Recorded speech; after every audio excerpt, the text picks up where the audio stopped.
Okay, local framework for us here in D&G. We've the second highest number of community council boundaries in Scotland here in D&G, that being 106.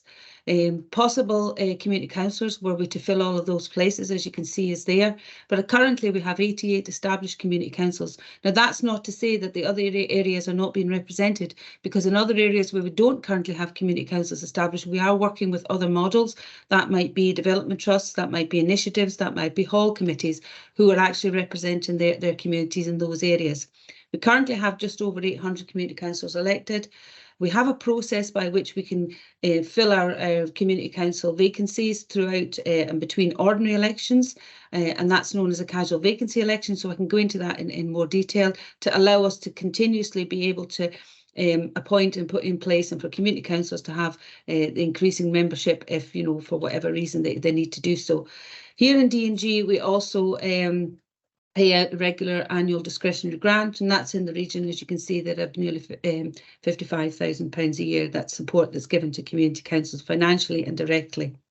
Then we'll move on to the next slide, which is about us resourcing our community councils here in D&G. So we'll move on to the next one, please, Brian. This is just a kind of an overview, a snapshot of the type of support from a resourcing point of view that we as a local authority have in place. Bullet point number 3, that's me, but I also get involved in all of the other things as well. I'm pleased to say that we have ward officers here in D&G. We have a dedicated officer in each of our 12 wards. So I work very, very closely with those ward officers to support our community councils as well. So that's just a kind of a snapshot sort of thing of our governance arrangements and the advice and support that we have as a council that we give to our local authorities. So if we move on to the next one, please. The support for activities. These are the types of things that we get involved in almost on a day-to-day, certainly on a week-to-week basis. Things like wind farm monies. We have a wind farm contributions officer, as I understand, in many local authorities, if not all local authorities in Scotland. So I, again, along with my 12 colleagues in the wards, work very closely with our wind farms officers to make sure that our community councils are accessing the additional funding and support that they can tap into through the contributions that are available from our local wind farm companies here. Community resilience activities, a great number, as a matter of fact, over 88 community councils, 72 actually have resilience plans in place as well, and they work with some additional volunteers to actually put in place preparation for the winter. It was one of the key things that was extremely important to us during the COVID times, the links that we had with our local community councils and the affiliated resilience activities that they did as well. So that was really, really important for us as well. Community assets team. Again, we work through our community assets team with our community councils to help them help themselves. A little bit about civic pride. Sometimes because local authorities sometimes don't have the funding anymore, community councils are prepared to take on some additional responsibilities to make their communities look good. Now that could be grass cutting. Now we provide a training service through the community assets to them as well. We also provide equipment for litter picking.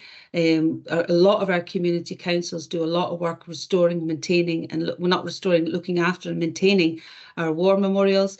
Indeed, they take a great pride in that. We ran a specific competition in 2021 for our war memorials here in D&G to mark the 100th anniversary of the Royal British Legion.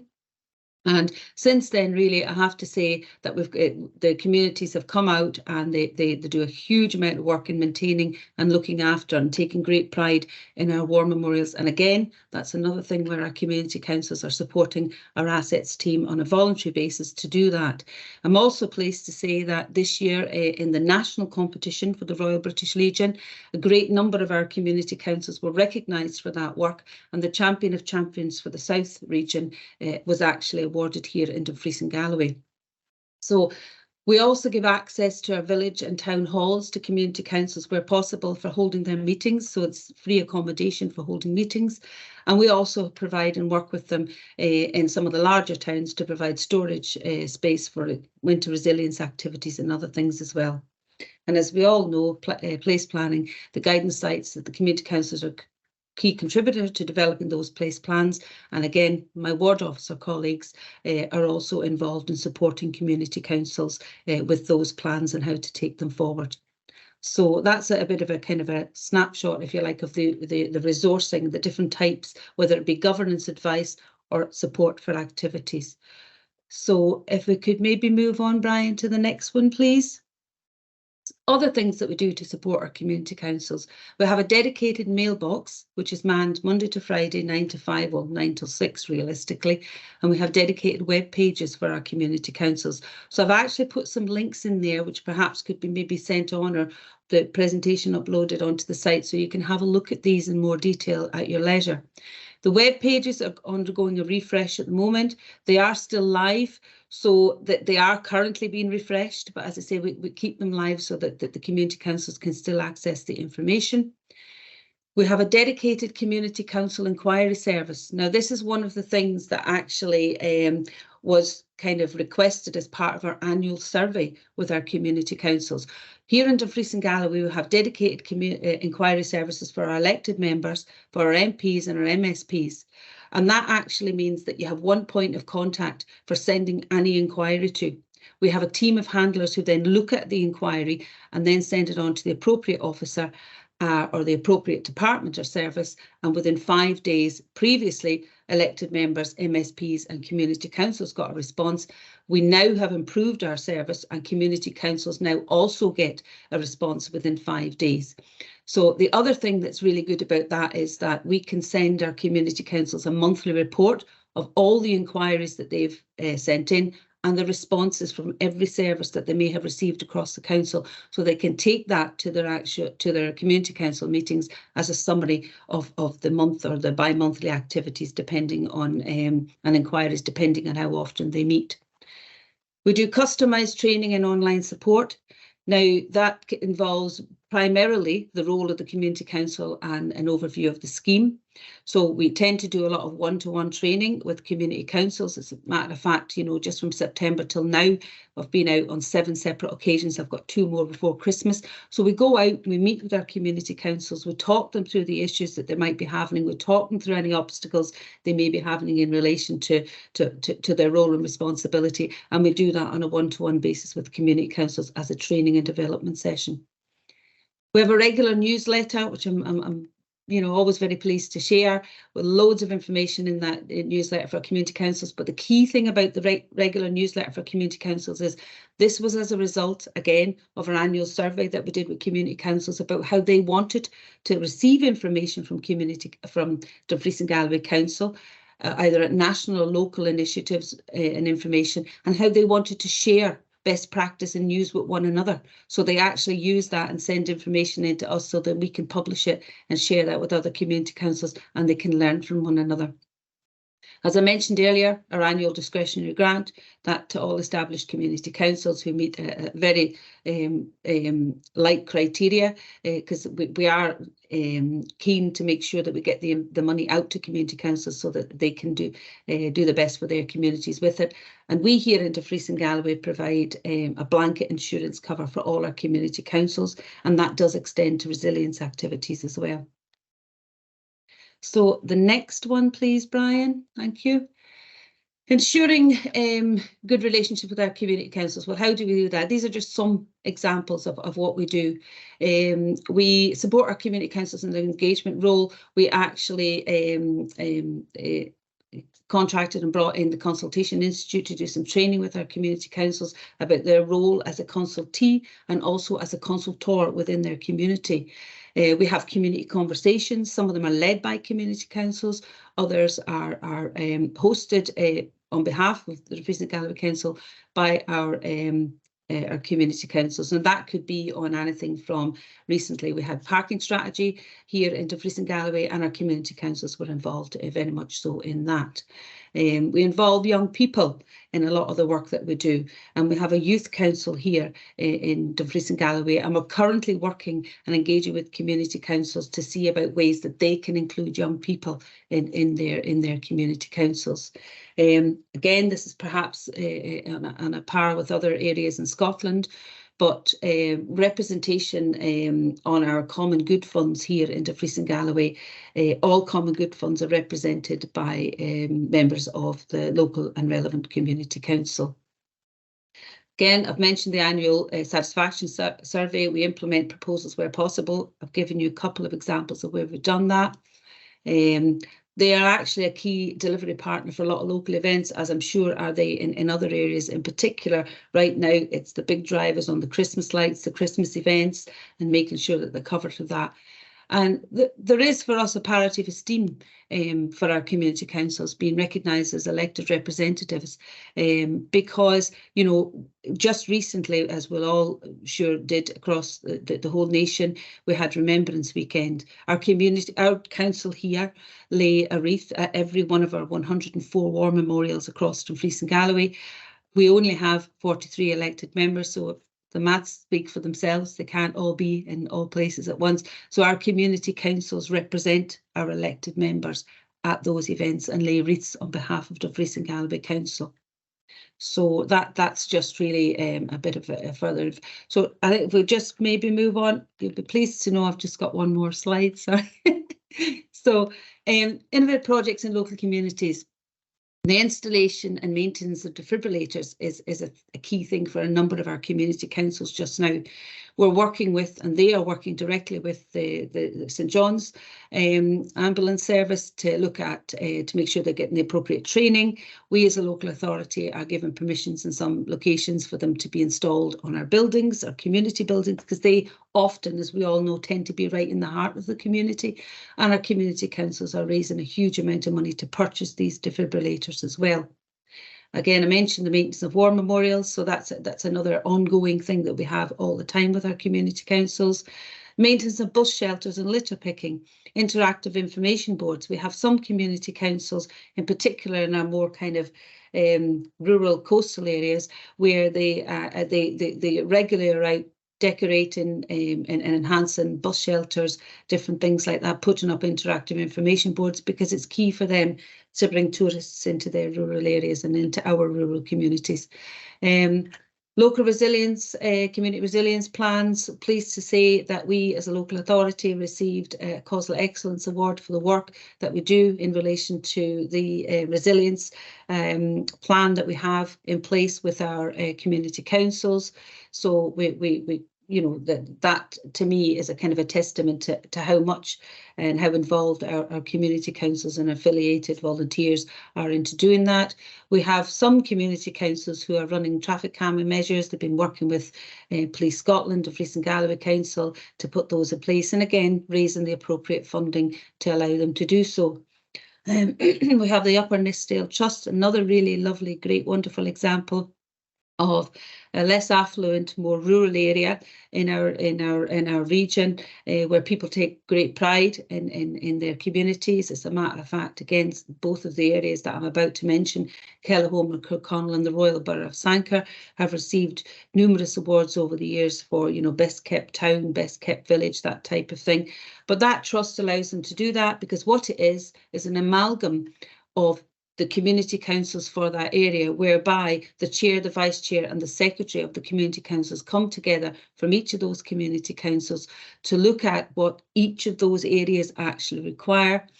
They then are able to draw down and are entitled to funding from various community councils, or sorry, various wind farm companies, apologies.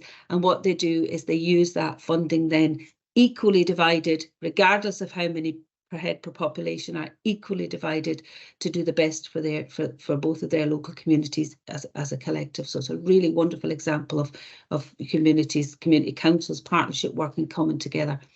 And Woodland Path, again, we have a number of community councils who are currently working on developing things like, you know, woodland paths and other more other areas of that kind for, you know, for recreational purposes. We had recently had an example of that, which was recognised nationally, and indeed Brian recognised it in the National Community Council newsletter, and I think it was definitely on the webpage as well, of a community council here who worked with various other organisations, again, to secure funding and to develop a path for an area, because during COVID times when people were out walking, they thought, do you know what, we don't have a lot of these types of facilities on our home when we only have that hour to go out and walk, and you know, at school and others involved as well. So I think that's maybe me come to an end. Just the last the slide, please. What's next for us here in D&G?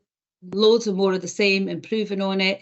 We have our ordinary elections coming up next year, so we're going to be working with community councils to see, in particular, where we have some community councillors who feel it's time to hang their hat up. Some of them, I have to say, we have a couple here who have been involved in community councils for 50 years. We have one gentleman in particular that we recognised in one of our recent newsletters, which the link is there, who has been involved from day one in our community councils. And, you know, so we need to look at maybe how we're going to recognise that in the run up to our elections next year as well. So we're going to talk to community councils and ask them, you know, in this 50th year, what they would like us to do as we move forward for the new community councillors, and some of the same coming back, hopefully, in October 2024. So that's me. I hope that's given you a kind of a bit of a flavour of what we do here in D&G. And obviously, I'll hand back over now to Brian to take us forward. Thank you very much. Thanks, Hazel. I'll see you've got any questions on the screen, but we'll leave that to maybe after Alison's presentation. Right, so let's try and swap the PowerPoints over. Right, well, thank you very much. I'm not sure how I follow that. That was amazingly impressive from DeVries and Galloway. And I have to say a lot of similar activity is taking place up in Aberdeenshire. What I'm focusing on particularly today was an event that we held specifically around about the 50th anniversary and recognising some of our long-serving members. So a little bit of context, I'm Alison Cumming, I'm an area committee officer. In Aberdeenshire, we've got 68 active community councils. We only have 2 areas at the moment that don't have active community councils, which is pretty good across the whole area. And we have 6 geographical areas. Within each geographical area, we have an area team that are there to support community councils, an area manager, but specifically an area committee officer who directly supports the community councils in the area as part of their job. They also do support and advise elected members. We have area committees in Aberdeenshire, and each of the area committees have delegated decision-making powers. So the area committee officer has that mix of the political side and the community side, which I think is a really positive element to the role that we do. The logo that you're currently seeing on the slide was developed to give Community Council of Aberdeenshire an identity that was separate from the council.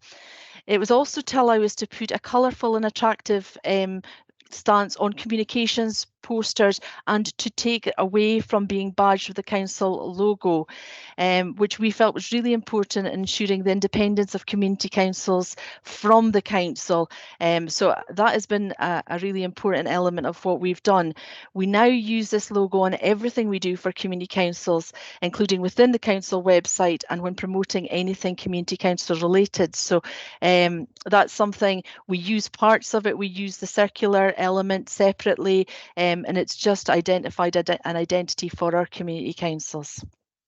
Can we move on to the second one?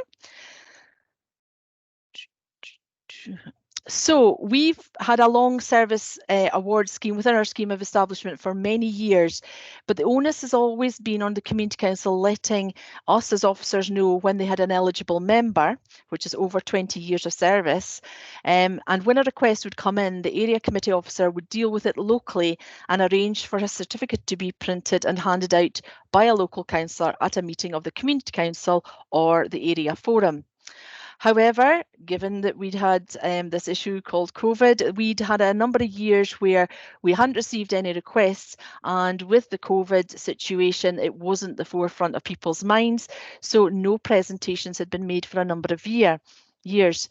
So we had a backlog of potential recipients, and we saw an opportunity to tie this event in and mark the anniversary of the 50th anniversary of community councils to the recognition of some of our long-serving members. We did not have anybody, I don't think, that was there right the way through for 50 years, but we did have a number of people who were on their second stint of 20 years, so they'd actually exceeded the 40-year service. We took the opportunity to discuss the plans with the Provost, who indicated an interest in hosting the event, which was great. So this is the invitation that went out. We used the logo that was part of the information and support round about the 50th anniversary that came from the improvement service, and obviously our own logo, but the invitation went out from the Provost for this event. If I can go on to the next one. And at the event, the Provost made a speech and was followed by one of the directors who was covering for the Chief Executive on the night. So that's us. We're at the school, our new community campus in Inverurie. It's our community campus school. If I move on to the next one. A small amount of budget was available from the previous year's Community Council funding, and we used this to purchase some commemorative pens to mark the occasion. And we just felt that actually a certificate is all well and good, but this gave them something just a little bit special to go along with the 50th anniversary. Wasn't a big amount of money, but it's something a little bit special for them. If we move on to the next one. Of the 45 eligible community councillors, around 25 were able to attend on the evening.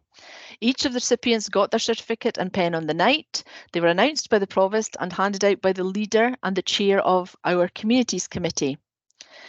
For those who were unable to attend, alternative arrangements were made for local councillors to make presentations at community council meetings. So we had a huge amount of recognition and support from the political side of our council and from the leadership of our council to show their appreciation on the community councils on the night. If we go on to the next one. We also took the opportunity to have a cake, as always, and to have an opportunity to speak to the people after the event was finished with a cup of tea and coffee. And we, of course, used our logo once again. And the next one. The event was held in the local community campus, and the guests were entertained by some of our very talented music pupils at the school. The photography students also took part and provided us with the photographs they took of the event, some of which I've used today. And just the last one gives you a view of the people who were able to attend on the night. Obviously, we have a range of ages, but it was a lovely evening. It was a great opportunity to take time to speak to them about why they found their community councils so important to them and why they've spent such a large proportion of their spare time supporting their communities. We've taken the opportunity. We have in Aberdeenshire have not had a single election date up until this time. We are moving to a single election next year. Took the opportunity to get information from them about some stories about why they have, or what they've got, or what they've benefited from doing community councils within their areas. So we utilise that information, and we're going to use that as information that we will make little video and audio clips to promote the community councils moving forward and to be part of our promotion of the single election next year. Like I said before, an awful lot of the information that Hazel put forward, similar things are happening with ourselves, resilience plans, area grant funding, Christmas lights, hanging baskets and the like, community action plans.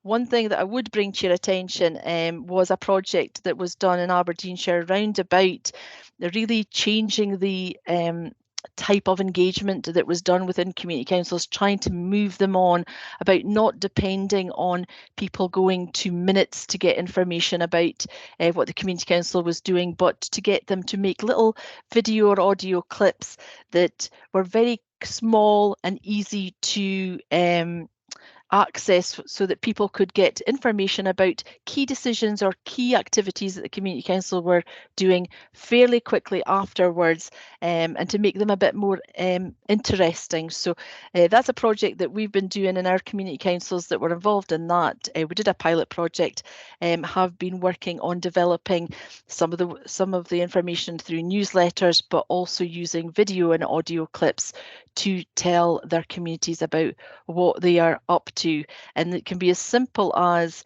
when they're putting up the Christmas lights, or when they're doing work on the hanging baskets, they can just put a little video and show what their community councils are doing for them. So that's really all that I have to say about particularly this event and some of the work that's going on in Aberdeenshire.